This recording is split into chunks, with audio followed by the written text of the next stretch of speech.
Welcome to Revolution Against Evolution. I'm your host, Doug Sharp. Your co-host, Rich Gear, here as well. And Doug's come up with a kind of an interesting and very fascinating take on Darwinian evolution, but it really segues in with the book that he has published called Dr. Hale's Home Remedy and Recipe Book. And I think it's kind of neat that I would not have put this thing quite together the way you just did that, and it's kind of interesting. So without any further ado, I guess the title, Science in Darwin's Day, is that how you want to title it? Yes, exactly. That's exactly right. So let's talk about that. I wanted to go back and speculate. So let's suppose that Darwin, while he was developing his theory of evolution, had all the information that's available today concerning genetics, DNA, and RNA, and proteins, and if he understood all of that, would he still propose this theory of evolution? Well, I suppose, though, that he was mad at God. And I think he still would be motivated to, he was out to really murder God with something going on. He was really troubled. I mean, his background from his grandfather's day was very suspect as far as his real theological orthodoxy anyway. But when his daughter, was it Anne? Was it her name Dan or Anna? I get it mixed up anyway. But she was like only 10 years old. Yeah. And a lot of people think that his anger with God might have stemmed from some of that bitterness over the death of his daughter. Mm-hmm. Whether that's true or not, I think your point of it is he himself treated the origin of life as kind of a mystery.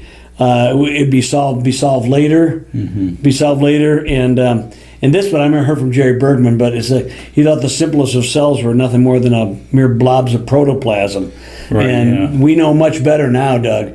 But my point, I thought about that is, would Darwin have continued down the road he was? I don't know. He was in the beginning of it, so it might have knocked that down before it got an entrenched root system like we have today. Yeah, it is. But we have people today, Doug, they have all this information, and they still go into Darwinism, or now they call it neo-Darwinism, with the mutation aspect of it. But the point of it is, Darwin was already mad at God.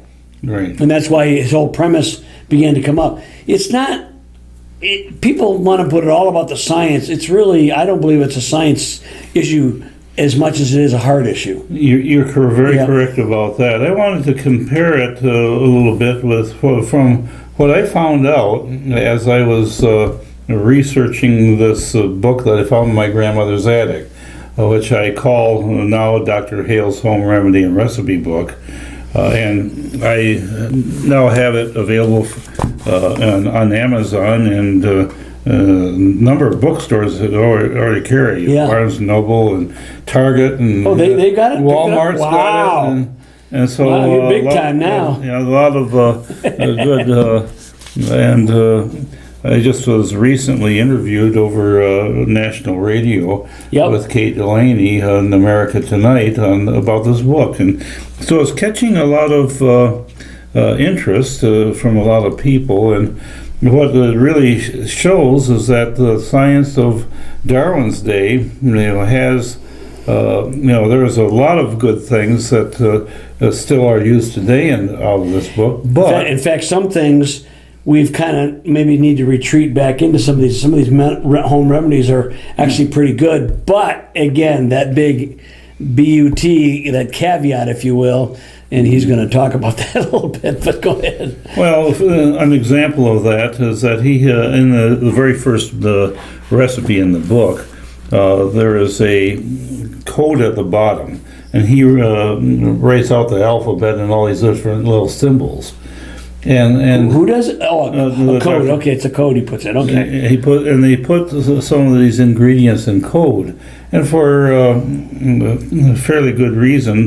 For example, his little remedy that he has, the pill he makes for ague, it has first of all quinine, but then he has in code 5 grains of arsenic and 15 grains of opium. And wow! So if that's a death cocktail, maybe. I don't know. It doesn't kill you, it'll make you feel good. You feel good, I guess. Man, and really? And so, and then throughout the book, and I'm going to look this up because it's kind of interesting, laudanum. You know what laudanum is? Yeah, is that like coke? It's an opiate plus wine or what? It's like an alcohol plus an opiate. Opium, yeah. But there's something else. There's like the liquid part of it because it's an elixir, and I thought laudanum was cocaine or something like that plus wine or something. But maybe this is referenced in my book. About 25 pages. So about wow. And so apparently laudanum was a very well-used cure-all. So before we go any longer, Darwin's book Origin of Species was 1859. Right. This deals with the time period from like 1844 to 1863. So we're right in the hub of this, and that's the science of Darwin's day. Right, okay? Exactly. Right. And so what you get a sense of when you're reading this book is that this guy was very knowledgeable. Wallace A. Hale actually compiled the book, but he used the recipes of his parents, Lucy and Jerome Hale, and then his grandfather's recipes makes up the bulk of the book, Benjamin Hale.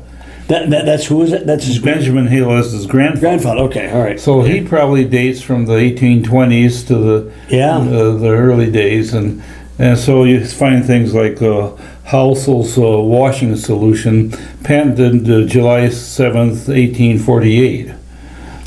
Oh, okay. And so these different things that they used very often in their medicine were the things that were around for a long time, and they probably had some semblance of their work, but a lot of the stuff that you can't get on the market today because it'll be illegal. Yeah, like I say, it'll kill you, But anyway, so I think the correlation, what you say, is like Darwin, his ideas were predicated on and everyone has to do that. We have to do it our day, what we know today, and we're not just faulting him for that.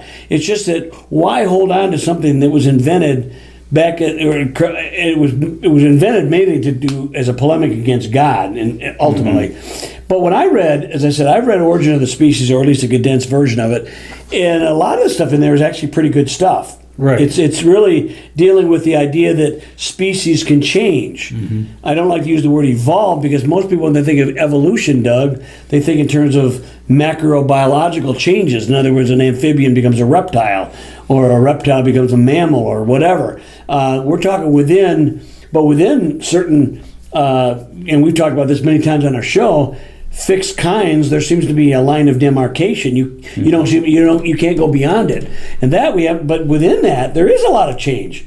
We even come up with which in the last 5-10 years, the term epigenetics. The idea that environment does work upon the genome, but it always works on things that are already there, or deletes what's already there, or reshuffles what's already there. It's part of the design. Yes, part of that there's adaptation available in the genome that, depending upon the environment, it works.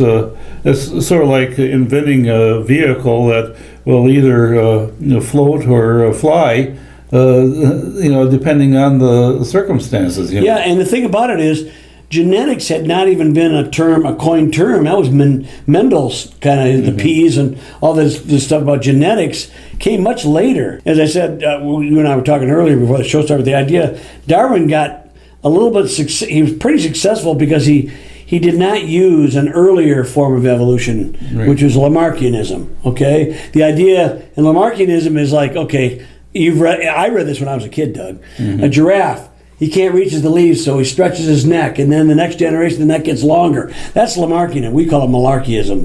But Darwin did not use much of that. But there is some of those in his book, That's right. and some of his later writings and stuff. But he was very wise to use that very sparingly. But he did not even know about the term, didn't even really know about genetics. As we said earlier, a cell was a simple piece of blob of protoplasm. But the thing about the giraffe is kind of interesting because what else do you have but malarkianism? Well, yeah. Well, unless how it do was you made. explain Why was it made with a long neck, with a tongue to go? I mean, there's comes up over. I mean, you've talked about that, your studies of animals, and it says, yeah. Why would it be this way? In fact, in so many respects, it's like, okay, the evolution will say, well, see, what a god, he's a bad designer. And I said, and you got a good, nice glib thing. Well, okay, you designed something better. Let's cut the tongue out and see what it does. Or what was the one, the hummingbird? I can't remember. There's so many different creations. Yeah, you're getting animals. all mixed up. I'm getting all mixed up. But the point of it is the design, they say the design doesn't work. And so God was a poor designer. I said, yeah, but evolution, you can't even get there from here. Yeah. You can't even get to that point. But the contention was about the giraffe was the left recurrent laryngeal nerve.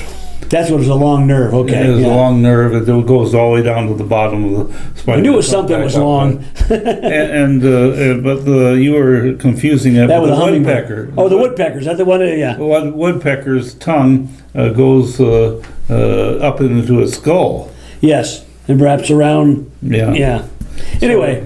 So it's a design. The eyeball. Why does the eyeball, it sees things technically upside down, but our brain flips it right side up? And the retina is backwards, and the Dawkins picks that apart, and he says, "Yeah, go ahead, make an eye. Let's change the eyeball the way you want it to be. See what happens." It doesn't work, and there's a real good reason why it's designed that way. But anyway, the Science of Darwin's Day is in this book, Dr. Hale's remedy and recipe book, and so it really is interesting that the things that they have a lot of things for. They have things like pipsissewa and what? Pipsissewa and sarsaparilla root and sassafras bark, guaiac wood and elderflowers, mandrake wood and syrup sarsaparilla is what that's going to make, right? Or and the blue flag root, and put it all water, boil it slowly for twice, and put it in the percolator. So what I don't even know it. Is it sarsaparilla? Is that sarsaparilla? I always thought sarsaparilla. It looks like there's an R in it. Yeah, there is a sarsaparilla. Anyway, is that the root beer flavor stuff, or is it something else? That's what it is. Okay. So it's. What did they use that for? It says confit for the blood, syphilis, scrofula, and all impurities of the calculating fluid.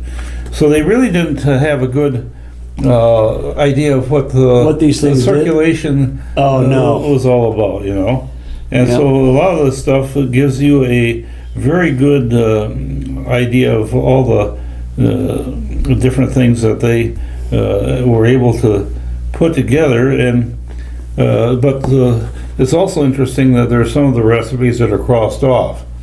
That guy died. That guy died. Well, you write down here, it's like, if you look at the Dr. Hale book, you get a sense that most doctors merely experimented with herbs, spices, liniments, and used strong ingredients, as you said earlier, that we actually are illegal today. Putting arsenic in stuff is not a recipe for good things happening. Although you said something years ago, Doug, that always got to me. Remember years ago when there was when Laetrile was a big thing for trying to treat cancer stuff, and they got all horrified because there was cyanide in it. And you said something that stuck. I've never forgotten, Doug. Says, well, the body needs trace elements of cyanide for certain healing. I can't remember what it was. I'm probably getting that wrong too, but it's something, your body needs certain trace elements of some things that are really harmful in any kind of big dose, or even not even necessarily big dose, but micrograms or whatever actually helps you with healing or the cellular structure. And in fact, if you look at your B vitamins, there's cyanide, there's a lot of, like niacin and there's things like that. Actually said there's a cyanide type of base to it. I don't know whether that would be considered cyanide or not, because I'm not a chemist, but the point of it is that, and what you've made also, here's one of his big jokes. I'm dying of dihydrogen, what is it? Water. Dihydrogen monoxide. Monoxide, yeah, because basically that's water. And if you have too much water, guess what happens? You drown.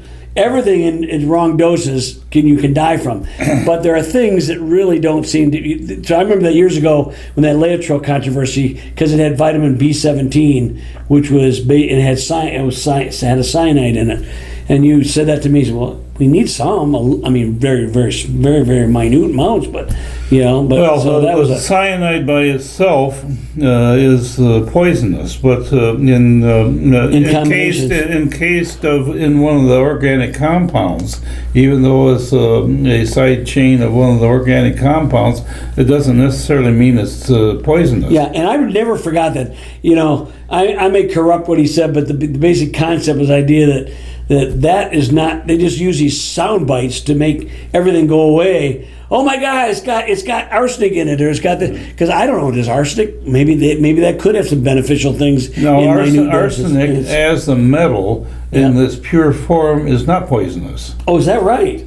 It's arsenic trioxide, this oxide of arsenic that's poisonous. Is that right? Yeah. See, I'm learning things myself. This is the chemist guy, but anyway, I just thought it was fascinating that you talk about the science of their day was basically trying to, they're kind of winging it, basically going. But let's face it, Doug. There's been things that have been going on for centuries that seem to be efficacious.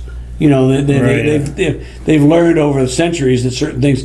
But I remember there was an old story years ago when people I don't know whether it's a true story. I think it's just a made up story, or an apocryphal story. But they sliced up tomatoes and put it in George Washington's salad because they knew the tomato was a relative of the deadly nightshade, which they knew was a poison.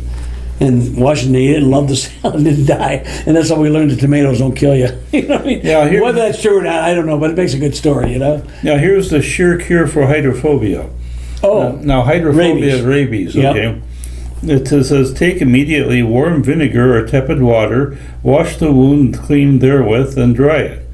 Then pour into the wound a few drops of hydrochloric acid. Oh, that's going to be good for you.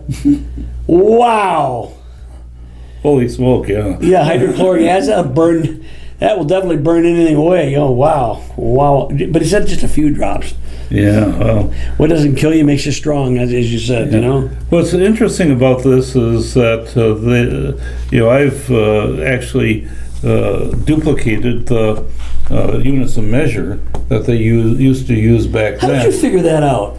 Well, I saw these symbols in this book, and I couldn't figure out what they actually meant. And looks like a funny little squiggle, and I found out that meant an ounce.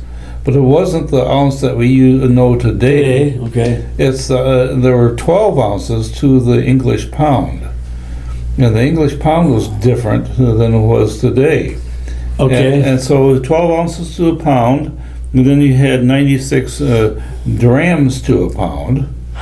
You have 288 scruples to a pound.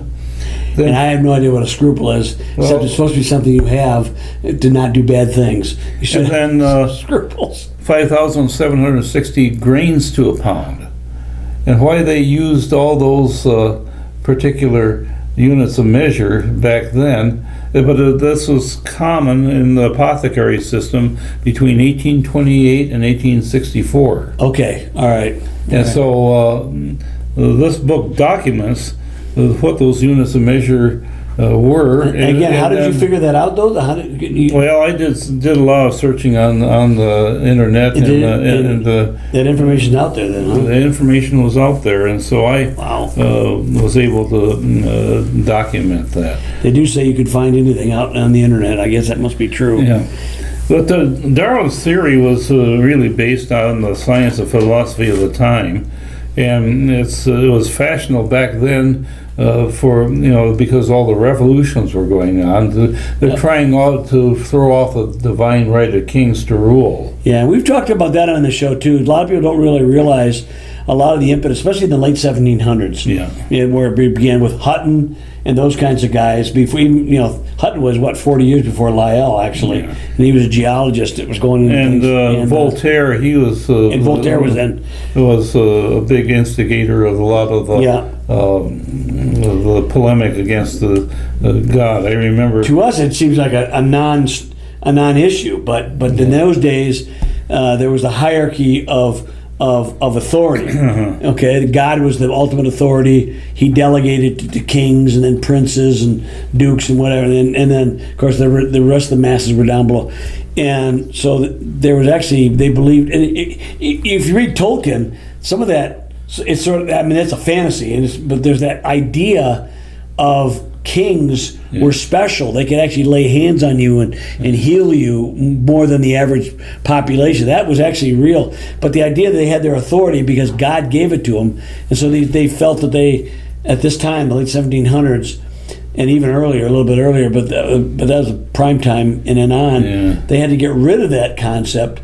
And then what's interesting, once you open that floodgate, that doorway, then you get all the other things. People really, because their heart is a heart, don't want to submit to God at all. And now they've got the open door. They said, well, that the age of the earth can't be. What was it? I think in the beginning it was like 1 million years. Maybe it wasn't even that long. It was maybe 1 million years. They got the world to be 1 million years old. And they go, well, that's obviously the Bible's wrong. Yeah, I remember Voltaire in his play that he had, Candide. Candide? And, have you ever seen that? I've seen that. I've never seen it. And what it really is a satire against God, you know. Okay. I remember like it was doing things like the volcano performed its intended purpose by erupting and wiping out all these cities. Oh, yeah. And so it was something that they were trying to do to discredit the idea that God actually, that there was actually a purposeful God that actually created the world. Yeah, I didn't realize that. I know Voltaire, and I've heard the story. I don't know whether it's, actually, I don't even know if it's a true story, but I've read this online, but it doesn't mean it's true, but that Voltaire, said, hey, my writings will eclipse the Bible in 50 years, and then he dies, and I don't know whether, and this was like 20 years ago when I heard this, so it could not even be true, but his house is now a Bible publishing society. It may not be now, but 20 years ago it was. So anyway, and most people today barely know they might know the name Voltaire if you're educated, but most people have no idea who he even is and what he's written. But the Bible continues to transform and change and influence cultures, lives, and events. I mean, it just keeps living. So, but there were people like William Paley, who wrote the natural theology argument. The watchmaker argument. When did he write, Doug? It was about 1804 or something like that. Okay, so that was earlier than Lyell and Darwin, right. obviously. And there were people like Sir Humphrey Davy and Michael Faraday. Oh yeah, and Davy was extraordinary chemist, and he discovered many of the elements like sodium and strontium. And, so when was this time period, Doug? It was early 1800s. Early 1800s as well. Okay. And Michael Faraday ended up being his protege. And both of those guys were creationists who were convinced of God's design, and they wrote extensively about the Bible, and they were Christians. And Faraday was very famous in his Christianity. So the thing of it is that a lot of the people who laid the foundation for science were Christians. And, many of them. Like Boyle was one of them, and Kepler. and from Isaac Newton on down. Maxwell, and if you go to the Cambridge and see the Cavendish Laboratory, it has I think it's Psalm 118 on the wall. Oh, does it? Okay, yeah. Heavens declare the God, and things of that sort, and that was really something that actually was part of the Trinity College, King's College, and they were all based in biblical theology, and they dated from the Reformation. Many of the people that had done the experiments that led to some of the scientific findings were In fact, that's, the case has been made, and we probably mentioned on this show that without Christianity, modern science is would not even be possible. That's right. Yeah. Okay, I mean, we had technological advancements in architecture and even technology in weaponry and things from before Christ, but there was a progression of knowledge increasing since the time of Christ, which has been continual. It has not gone backward much, and that's kind of an amazing thought to think about.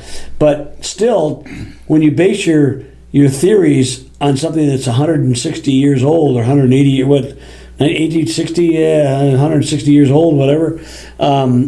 The only change that Darwinism has made, that I see, is the addition of mutation to try to explain things, because the genetic component really blows. I mean, even the stuff he would have a problem with, the eye, and on a macrobiological sense. Imagine going down with what we know now with a microbiological. The cell is not just a blob of protoplasm. Right. The more that we understand, the more complicated, less excuse a person has for being an unbeliever. I think so. You wouldn't believe what an unbeliever has to believe in order to be an unbeliever. Yeah. Easy for you to say. Okay. Yeah. I wanted to talk about one of the ingredients that I found in this book here, Dr. Hale's Remedy and Recipe book, and that is lead acetate. Yeah, what is that? In the book, it's called sugar lead, and so it was used. Apparently, it's sweet to the taste, but it's deadly. Yeah. What exactly is it, Doug? Is it? It's a compound. Is it liquid, solid? What is it? It's like a powder, like a sugar. It's a powder. Okay. It's crystals. What did they use it for? Well, they used it for all kinds of things in this book, and things that you ingest. Yeah, you would ingest it, you'd eat it, put it in a pill, put a little bit in the pill. I think what they figured was that these little poisons, would kill off the bugs. And well, that's not much different than when they used to bleed people to get rid of toxins and humors. And I didn't find any of that in this book. Apparently, by this time, they had figured out that it wasn't a good idea. Now, though, I guess that they're going back to using leeches. Well, leeches, but that's a little different. They're using them not to get blood out of you, but they're using them to like sterilize and around ages, and they there is like some if you got like pustule type or poisonous type stuff. And so that in a limited form, but you're right. They are using leeches again. So now we call doctors leeches. Now that's what they used to call. That was the name of a doctor. Call the leech, and they been doctors. But yeah, wow. But I look at some of these ingredients. I said, wow, I can't imagine being a patient back in those days, and trusting your doctor to actually do the right thing when they really didn't know, and they were just trying to figure things out themselves. And so I hope that you get a copy of my book. Apparently, this is getting a lot of attention on the internet, and I'm expecting it to do very well. It is available not only on Amazon but on Target, and Walmart and a lot of the. I did not know that, Doug. That's pretty impressive. Yeah. So I'm congratulations, kind of excited about how that's all working. So I hope you enjoyed our show tonight. We'll see you next time on Revolution Against Evolution. Amen.